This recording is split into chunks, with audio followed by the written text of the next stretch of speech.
Hello everyone, my name is Saptarshi Sinha and I will be presenting our WSEB paper which is titled DifficultyNet: Learning to Predict Difficulty for Long-Tail Recognition. As shown in figure 1, models trained on long-tail datasets generally tend to get biased towards the head classes. Weighted loss is one popular solution where each training instance is weighted differently in effort to balance the learning. In our previous work, we proposed to use the class-wise difficulty to calculate the instance weights. But in figure 2, we found that the best working formulation for class difficulty varies with the imbalance in the dataset.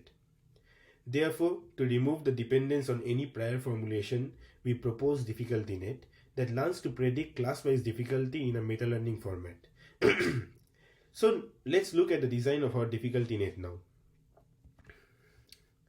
As in figure 3, we designed the DifficultyNet as a simple two-layer MLP that predicts the difficulty of each class using the model's performance on all the classes. As the network uses information from all the classes to predict the difficulty, it majorly predicts relative difficulty instead of absolute difficulty.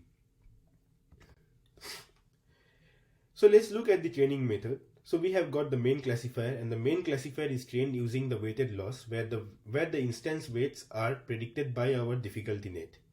However, we also need to learn the parameters of our DifficultyNet. This is done by minimizing the loss on a balanced metadata set. But in figure 4, we found that the meta loss alone is not enough to predict reasonable difficulty. We use the novel driver loss, which teaches the DifficultyNet to predict high difficulty for low accuracy classes.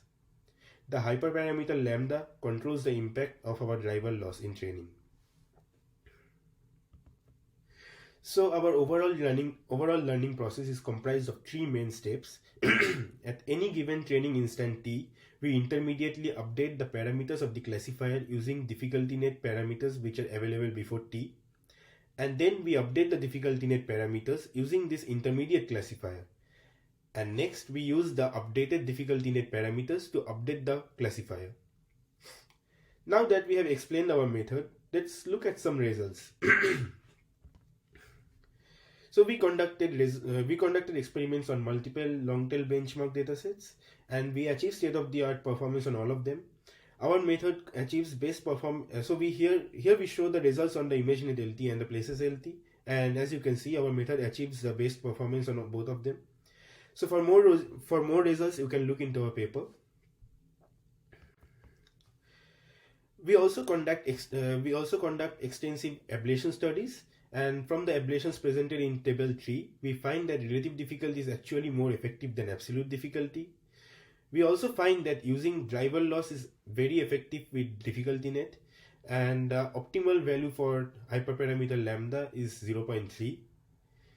We also use DifficultyNet to predict sample-wise difficulty instead of class-wise difficulty, but we found that sample-wise difficulty actually works worse in our case.